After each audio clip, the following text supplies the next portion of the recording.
How you guys doing? My name is Patrick. I represent Heavy Seven Hearts and Midwest Vintage. I'm here with Holy Gods, a local clothing brand. We're gonna ask them a few questions. So, man, how did you get your name?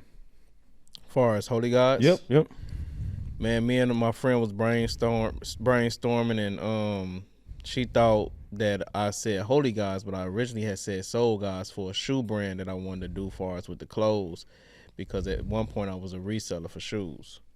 So me and one of these guys that I know had talked about doing something. We like, okay, we're gonna name it Soul Gods, and she had asked me, like, what your brand was named, and she was like Holy Gods. And Holy Gods was the way of me branching off into doing my own thing, something that I was passionate about, and that's how it exists today. So, what made you go from reselling shoes to then the clothing brand? Because at one point, reselling was super lucrative. Reselling shoes, it's like we don't have control of how many shoes that we can get, or are we going to get that shoe. And everything that you do with a shoe, you're going to need clothes, right? Yep. So I figured that if I had a clothing brand and it made sense that I can match with the Jordans or whatever shoe that come out, and I have control of that versus being able to say, oh man, I only got 10 pair of Jordans. No, I got 100 pair of shirts to go with it. So I have more of a control of what's going on versus not. So, what was your childhood like, and did you grow up in Madison? No, I'm not originally from Madison. I'm from Chicago, Illinois, South Side, the Inglewood area. And growing up in Chicago was a great experience. You know, like it's where all my family at. Like majority of my family, my one family on both sides stayed on one block. Yeah. So my mama's side stayed down here. My daddy's side stayed down here. So, you know, it was just like always family around, and, you know, it was a lot of love, you know, a lot of crap in the middle of it, but all my family was right there, you know, so it was something. But like I said, you know how Chicago is. It's a lot of violence, and everything that you can see is there. Yep. What got you to come to Madison though, and what put Madison on your radar? I didn't even know Madison exists, to be honest with you. A family that was down on the 70th block away from where I was at was saying that they was coming to Madison. And I'm like, where's that? And they like, Wisconsin. And, you know, a few people would make funny jokes. I'm not going to repeat what the jokes was, but they like, man, you going down there to farmer's land? And I'm like, yeah, you know, like, you know, because I had a great influence on my peers and everybody that was around me at my age. And, you know, like, we just was like getting into a lot of stuff. So the family like, man, if you don't leave this place, man, we fear that you ain't gonna make it, because like I said, you stay into some stuff that would either get you killed or put somebody in jeopardy. So I took heed to that, and then I just gave it a chance, and went to go get my father. You know, he was on the next block. You know, unfortunately, he was in one of the crack houses and stuff like that, and I just ended up going to get him, and like, man, you ain't did too much of nothing for me, man. I just need you to be a parent for like a year, get me situated down here. He agreed to it, and then it was that. So, what type of kid were you in middle school, high school, and what were you known for? Middle school, I was kind of popular. You know what I'm saying? Like, you know, I was funny, kind of like smartest ever too. Like, I never was getting bad grades. Only time I really got a bad grade if something at home was throwing me off or something like that. But other than that, I was an honor roll student. I was popular with everybody that was around me. I was kind of, well, I'm not even gonna say kind of, but I was confident in who I was in middle school. High school, it was different. You know what I'm saying? I definitely was still popular, but I also was into clothes and fashion a lot more. And then I started making clothes, and I had a brand that I wanted to start called Eclipse 8 Jeans. So I started going to Walgreens, taking the iron-on patches. You remember the iron-on patches, and, you know, putting them, getting the glitter for the girls' hair and the bleach and the paint, and just start making stuff creative. You know, that was back around when the brand Academic was throwing that 2 for $50 on the jogging fit. So I'm like trying to compete with that. Like, everybody got one of them, but I'm like, man, you need to put these jeans on when that stuff over. So, you know, I never took it as far as I wanted to, but that passion back then created what exists today. What was your dream job growing up? I wanted to build robots. I always was into computer and technology. I went to school for network IT and cybersecurity, and I always was into like computers. Like back in the day when they had the big floppy disks and stuff, I was curious. From there on, I just always been into computers. I sit in front of 2-3 computers when I'm at home. What were your hobbies back then, or what were you like into? What were your activities? Man, I don't know. To be honest with you, like I say, I always was about hustling. At one point, I had fell in love with like just trying to stay on the grind, get my money up, buying what I wanted. You know what I'm saying? You know, a lot of the older females kind of geek me up too because at my age, a lot of the attraction came from older women. Yep.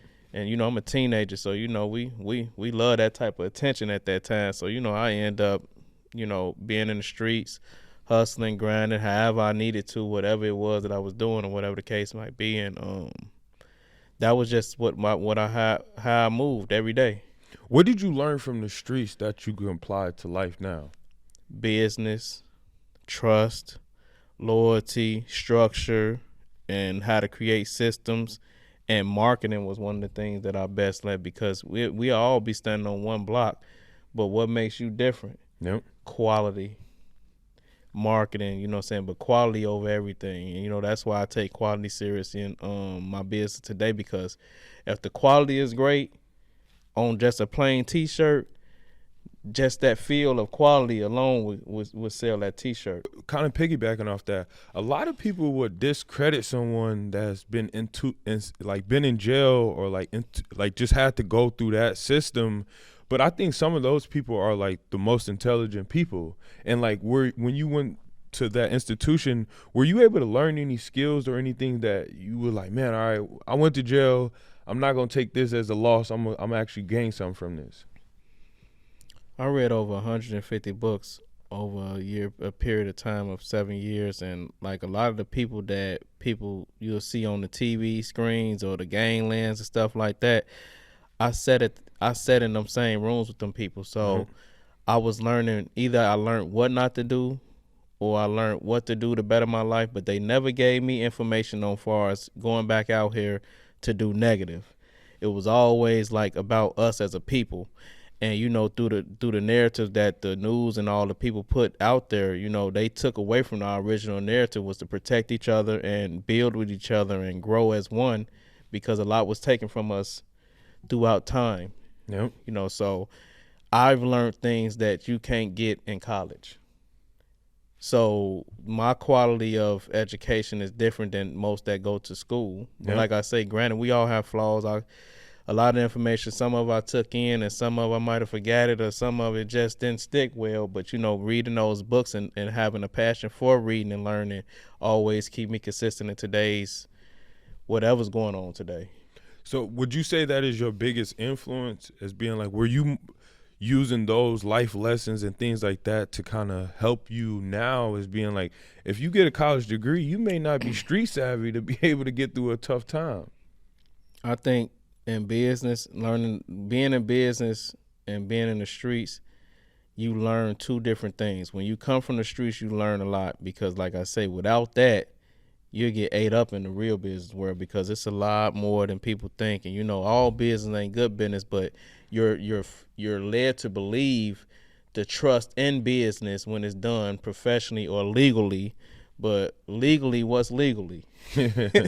Like, what Yep. is legal? Yep. Because a lot of the things that I've learned over the time is like, you know, like you still getting effed up in some type of way or some type of process, or you paying all these taxes and different stuff like that. But it's a lot of people that don't pay taxes. Yep. So you got to climb a certain ladder to actually. It's a game. It's like, you know what I'm saying, a game that we don't pose to know. And I feel like, you know, as blacks, we were taught to own, but on another level, they're being taught not to own. That's how you keep it. You know what I'm saying? You wanna own it without owning it, so nobody can come for it. What is something you know now that you wish you knew when you started?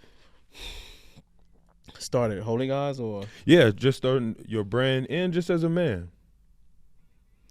I wish I understood how to utilize loyalty in the correct way. And when I say that, it's like I used to give it out for free because I thought that that's the person that you had to be. You had to stand on being loyal, but people have to earn your loyalty. Yep. You can't just give it out. And I was giving it out, and I think that's why a lot of the mistakes was made, because I didn't know how to utilize it, and I didn't have the right person to give me the education towards that. Yep. And it led me down a lot of dark paths that I had to climb out of and rebuild from. So that would be something that I'd have probably been in that top, 30 under 40, or like any of those things, Yep. because like I say, I'd have knew how to structure myself, and I'd have been more to myself. And the more you're into yourself, the more you dig deep for what you're looking for. And everything outside of that is just you either passionate about it or you're not going to tolerate or deal with it. Yep. So, is there any other careers or things that you were doing before Holy Gods that really helped you kind of take it serious? Yeah, real estate, building that from nothing. And when I say nothing, meaning nothing, I built that in 3 years. I also built a dating site by the name of Love Sprout. That was my first original project that I ever did. You know what I'm saying? Like I told you, I'm a tech guy. I love computer stuff. I built this app called Love Sprout. It was a dating service and stuff like that. It didn't go too far, but I was on the TV commercials every Saturday. Shout out to Gotti that ran the TV station at that time, and it was in Madison. Yep. And all the lessons in that, because I don't take it as a loss. A lot of lessons in that kept me moving forward to my entrepreneurship, and and kept me pushing to be my own owner. Yep. It was exciting to know that you owned it, your name on it. It's yours. You can do whatever you want to it. And on the back end, once you learn the back end of how to control whatever you got going on, it actually becomes addictive. What are you adding to the Madison scene? Well, at the moment, shout out to Out of the Box podcast as well, D-Star. He's been great to me lately, like far as just in general, like just who he is to me as a friend is great. And, he took me to the jails to talk to the kids while he teach them how to podcast. He uses me as the storyline to help them understand, oh, this guy did this much time. What could we learn from him not to do or what to do? Yep. So, by me having that experience, and that was something that I was passionate about, he helped me be more active in talking and communicating with them and just communicating in general. Because at one point, I wouldn't talk to nobody. Yep. Especially on no camera or no lights or none of that. Yep. That was not my life. So shout out to D-Star for that. But, he also helped me, understand how important it is for us to talk to these kids, because like a lot of them have a false narrative on where they should go. And this is our future. So in order to say we want something done in the future, we have to work on that. We have to be a part of that. We have to be a part of the future that's being built. So how could you complain if you're not doing nothing about it? So going to those shelters and going to the jails, because we go to the shelter on Atwood as well, that helps them understand, hey, he looks just like me. He's been through this. Yep. And I'm pretty sure that I could take what he's telling me serious and move forward. And some of those kids still talk to me today and communicate with me. So if I could say anything, that's bigger than most of what I do, is to have that impact, and and it be something that actually means something. So how did you find your manufacturer or come up with the design? Like, how did you get started with the brand? Like, what was your first start, or like the first step to starting Holy Gods?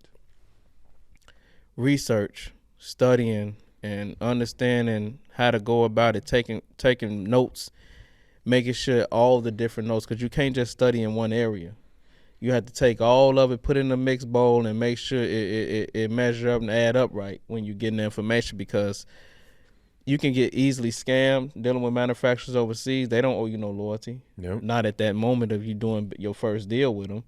So you also have to understand you can't send all your money at once. I'd rather you send 1/4 or 1/3. Okay, if it's $1,000, I'll be like, okay, I'll send 100 or 200 just to see you start. I want to see my shirt exist. I sent the mock up over there. Let me just see that it exists. And you're in the warehouse. You have a spot where you're doing this. You're a real company. But before you even do that, you want to see that they have one. So if you can't talk on video to them and them show you the sewing machines and all that type of stuff, it's best not to even do business with them, because you don't know what that's $100 or $200 that you lost for free. Yep. And it's a big gain for them and a loss for you. So you gotta be able to be strategic and build a system on how you deal with different manufacturers, because if that manufacturer going tomorrow, you got to redo this again. So you have to create that system that works to keep you safe and keep business going. If you were able to speak to someone that's starting a brand, would you tell them to like get your designs, get your brand out there, or would you tell them to kind of get their business started and make sure that they have everything aligned on that end before even starting a business? I would say you want to start the business first, because the reason I say that is because like you have to know that your name is available, the LLC or whatever way that you go about it. Those things need to be available. One day you might want to trademark it. Is this name unique? Do you own it? Like you can build something, then you find out later on the business side where you should have started. None of it really matters because you really don't even own the name. Yep. So, example, Holy Gods, right? Say if I didn't do the research on this name, a lot of people can put Holy Gods with an S, Z, whatever the case might be. I build this brand all the way up, and you go by the name. Yep. But I need that name. My business is at thousands and thousands of dollars right now, and you be like, well, just give me $10,000 for the name, when I could have had it for free from the start. Now you 10,000 behind on somebody and you probably didn't have no money. You just seen the opportunity and you like, man, he don't even own his name. Oh, let me grab that for $2.49, and you just made 10,000. Yep. So that's why it's important to know the business part of what you're doing, because if you don't know your name exists, or you don't know that you own a name, or you don't know that you got the .com of things, or you're building a business in water. So it's like it's bound to drown eventually, and you're just not aware of that yet. So This video is sponsored by Heavy 7 Hearts. Everything is one of one or exclusive. Our mission is to change the world one trend at a time. If you go to our website, you will see Proud to Pay. This item is for all of our customers that want to support us in our mission. Thank you guys, and we appreciate you. How do you gain an audience? Like coming into it, if you don't have, like when starting a brand, no one really knows of it. How did you gain an audience? I kind of already had motion from reselling shoes. So, and I'm always doing something and communicating with a lot of people, but if you're not good at like just being open about networking, then it's not going to really work how you want to. But you can't be scared to talk to people, and and know your reason, know your why. You know what I'm saying? You can't just do something and don't know why you're doing it. Once you're confident in your why, people gonna be like, oh, what do your brand stand for? You're gonna be easily able to tell those people what it is and what it's about. And now you're in a place where you're building confidence to talk to anybody. But like social media was one of the great things, because like I said, you might got 500 people on your social media. You mean to tell me you can't sell 10 t-shirts?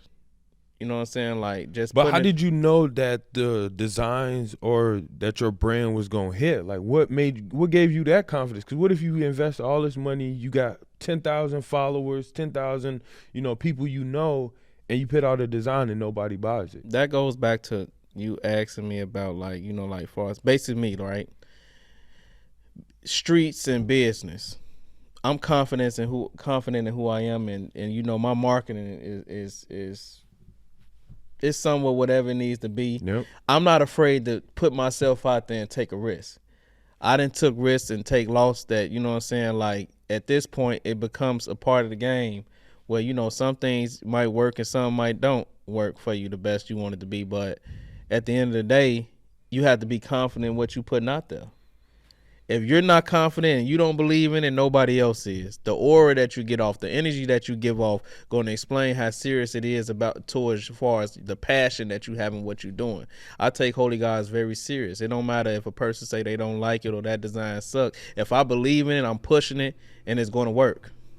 What separates you from another clothing brand? Because I'm sure there's a million, if not a lot of clothing brands out in Madison and the Midwest and just the world. What separates you from somebody else? My purpose, passion, and me seeking the education and the knowledge that I do every day. I read a book, like, if I had to be honest, throughout a week, I ain't going to go under 2 books. And most of the time I'm looking into what fits the brand or what can makes me unique. So my next drop is like, it's one of those organic fabrics, like it's not polluting the world. Yep. I'm trying to get away from, you know what I'm saying, the polluting the world and getting things in order like that. So it's like now I use recycled organic cotton or recycled polyester to, you know, save our world and keep us existing and stuff like that. But you wouldn't know the difference, but the feel of it is great. You know what I'm saying? And it's not nothing just threw out there somewhere. This is stuff that, you know what I'm saying, as we went through the proper process, or, you know, however you got to do it. Yep. And now it exists to the world. So now, you know, when you wear my stuff, not only are you getting a message, but you're saving the world as well, and you don't even know it if I didn't tell you, you know. So what's holding the Madison scene back? Like, from, because we don't have a lot of entrepreneurs, and when we do, the businesses seem like they not as successful as they probably, as our counterparts as being the Midwest. I feel like a lot of people we don't support each other enough when it should be just that. Like, I feel like if we support each other, we'll stand strong. I feel like it's a lot of places that don't even know Madison exists because we don't exist as a whole. Like, you'll go somewhere, you repping you and you not repping Madison or whatever, you know what I'm saying? Like, how could you find or look for to be supported if you're not repping where you stand at and where you stand from? And just like if you got a business and you selling shoes, even if I'm selling shoes, you done seen there's been times I'm like, man, you know, go to you. If I ain't got it, of course I'm gonna put myself first. But, you know, I'm always gonna put the other brands or companies out there that's around me because that's what we supposed to do. But a lot of that don't happen on an everyday basis. And I just feel like even like a lot of people from Madison is originally from Chicago, and we grew up under structured, you know, areas of learning and just getting things done. So I feel like Madison took away from that in certain ways because this ain't where we originally from. But if we use the same laws and procedures that we had once lived by, then we'll be more structured and helping each other, and it won't be so much hate or negativity. Who would you consider hot in the city, or you get inspiration from a local brand? Your brand, as you see, I never gave up on you getting in tune with me and stuff like that. DLK, you know, Keon, shout out to him. Out of the Box podcast for sure. That was one of my, you know, podcasts that I really grew. I grew up in that podcast in ways, you know what I'm saying, in a quick phase of things too. Just like, you know, the Black Coalition, you know, Corey, you know, Frog, you know, got the barbershop in the mall. Killing the game, you know. It's a lot. It's a lot of people. If I left you out, don't take it as though I did it on purpose. But it's too many. That's why I'm saying it's too many of us doing the same thing. Not the same thing in particular, but we doing enough to stand on purpose and be of great structure out here. And people will be like, oh yeah, we want to go see what's in Madison. And we should be able to provide that, you know what I'm saying? Earthly Temptations, you know, it's a lot of them that, you know, I look towards like, man, you know, they killing the game. And, you know, Isis the brand, far as the hair, like, it's just a lot of people around me, you know, like that I really see doing their thing, you know. So it's like, even from the artists that's singing, rapping, JFK, you know, like a lot of different names that I could keep going on to say, but like, you know, people actually are really putting themselves out there. And I know them personally at times, and, you know, they don't be having an audience like that at first. Had to grind, get out here, put yourself out here, go to these different events, mingle and jingle with people, put them out there at a point where it's like, okay, once they know you confident in what you got, it's respected. The respect is gonna be there. So it's like, okay, I feel you. What skills or experience helped you become successful? Being open to a lot of different things, man. If you closed-minded, you won't get far. You know, like, you have to be open-minded to like different things. And, you know, I didn't venture into different things that actually work in what I'm doing today. So, you know, you can't never stop at one place and be like, you know what I'm saying, this is where I'm at. It was this one saying like, man, you know, if you feel like you're going through hell, you're going to stop there. You're going to just keep going through it so you can get past it. You know, and that's how I look at a lot of things. You know, even when I'm having bad days or maybe a bad week, like, are you going to stop at this bad week? Or you going to give it all into this bad week? Or you going to keep pushing to get to that good week? What are you doing to grow your brand? I'm constantly figuring out ways to market. Marketing is very important for me at this moment in time because, like I say, I want to build my audience up, make sure that everybody has this experience that I'm giving far as with Holy God's Clothing. And I feel like, this was put on me to be who I am today. So I know it's going to work out. So I just do everything that I know to do it. And, like I said, you can have the faith of a mustard seed and get far. So, I'm very faith-based and very motivated in what I'm doing. So I feel as though it's going to work no matter what, and it has been working. From the beginning to now, it's been working. So I just want to be able to give that experience to the world. And I feel like, the more that they understand my purpose and what I'm doing, because it's basically targeted around troubled youth and the youth in general. And us as mentors, like, we're the ones wearing Holy Gods the most, is those that are mentoring and able to give back to the kids. So, when they looking up to us, we have to be held accountable to a lot of different things that we're doing. So Holy Gods is here to stay for the most part. And, I'm just being the guy that's doing the back end work and making sure that it lasts forever. And we plan on one day, we was looking at 2030. It can be sooner or it can be later to build out a trade school for the kids so they can have something that lasts longer than, most things, because AI technology is taking over. Yep. And a lot of jobs are not going to exist. So if we keep them current, then they'll understand the jobs that they can have that it exists forever, because if no one's teaching them, how they supposed to know? It's not on the news. It's not in the school system. The school system it needs to change. It's a lot of things, the world's changing, so the school system need to change as well. And I just want to be a part of making that change. And how are you learning all of the information about being a business owner and a brand? Where are you getting this information from? A lot of different places. Like I tell you, I read different books. I focus on bettering myself every day as much as possible. And, I'm really focused on building systems at the moment, because, like I say, systems is how these apples of things exist so long. Yep. Like, I want to be able to give you, if I gave you Holy Gods today, I need you to know how to do everything that made Holy Gods successful. So how do you do that? You build the systems. Yep. For everybody in every position, you got to build a system.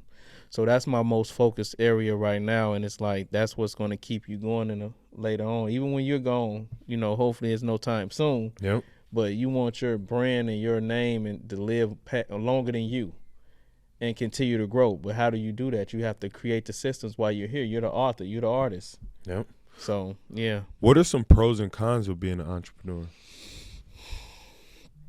Sleepless nights. Like, everything everything is on you. Everything is on you. And like, just everything on you. It's like you might work a job to maintain other bills or whatever you got going on. Then you got to work your business. It don't make sense not to work yours. And it's like, when you an entrepreneur, man, it's like you don't get paid first. You always get paid last. So it's like you have to figure out a balance that keeps you going, because you can have days where you're not motivated. You feel like it ain't working. The world ain't rocking with you the right way. You know what I'm saying? You might have those days, but it's like, if you give up on you, everybody gonna give up on you. You got to be confident in yourself. So you just got to find ways to make it work for you. And if you really believe in it, it's gonna work. What's your creative process when dropping a design? Man, really, it just be like, I just go off my mind. It's like, it's like I used to make beats, right? Yep. Music beats and stuff like that. And, I just go off how I feel, the flow of things, and how I vibe to it. And I'm rocking with that because I know what I like. And I start with what I like first. Yep.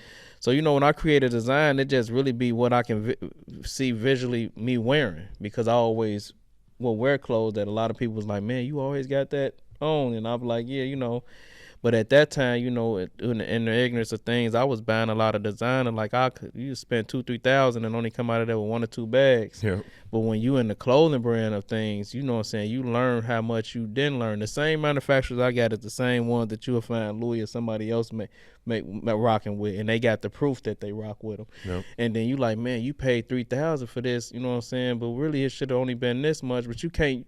It's the name, it's the brand. That's why knowing the brand and branding yourself is important, and getting yourself structured as that. What designers or brands gave you influence? Justin P. With Black Colleges. Yep. Dantes. Hollywood Shack.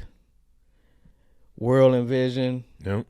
A few. It's quite a few. We'll be all day. Virgil, Off-White, Kanye, with the Yeezys and things like that, because like I say, they from Chicago, so like they motivate us as younger individuals. Like I say, when you're young, we look up to those that's doing things like that. But if our children don't have nothing to look up to, then they'll make a lot of wrong decisions. So I looked up to a lot of people that was doing what they doing, and they still doing it. Yep. What advice would you give to a young designer?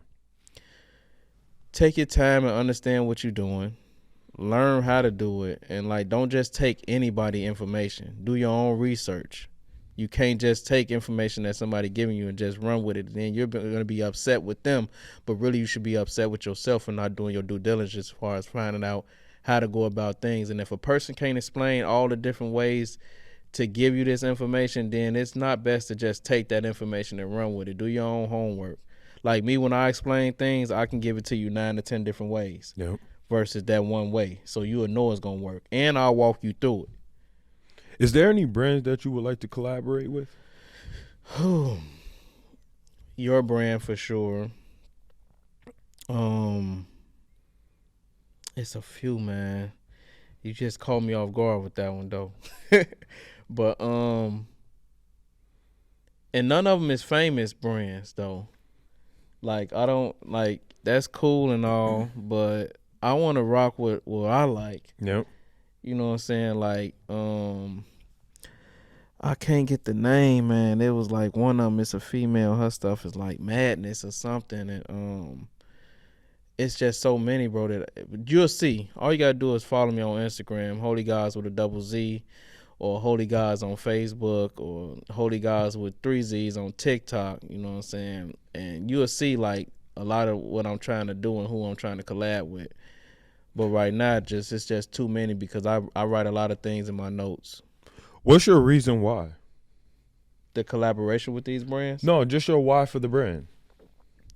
I want to be a purpose. You know what I'm saying? I want to stand on, being a part of what the future holds with our children in general, like with real purpose, because I feel like, we are all here with purpose. Yep. And I feel like that's my purpose. I've been asking God, why am I still here? I died 3 times already.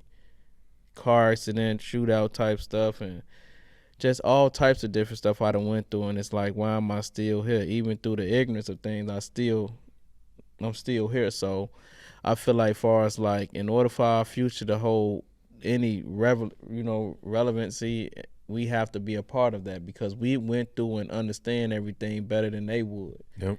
And it's not a lot of people looking towards to lead them in the right direction. What's your 2-year plan, or is there something you're working on? At the moment, I'm working on just like structuring this brand to the point where it can run automatically, so I can focus on the education part. Okay. And where can people find you on the internet? Holy Gods on Facebook. All you gotta do is see wherever you see this logo at. I own it. It's there. And Instagram, Holy Gods with a double Z. I'm on TikTok. Anytime you just put Holy Gods with the Z on the end, I'm popping up, even if you Google me. So that's where you can find me at anywhere. Okay. If you had 10 seconds to talk to the people, what would be your message? My message is depend, because it's like, you always believe in yourself. It don't matter if you working a job or whatever you're doing. Believe in yourself, understand what you're doing, and have a reason for doing it, and you always get somewhere. And once you get somewhere, you move to the next step, the next level. or whatever you're trying to do. We're with Holy guys. My name is Patrick. Please check out this interview. Check out his website. Let's really push he's one of the ones, man. Let's really help him take that next level. I appreciate you guys and have a great day.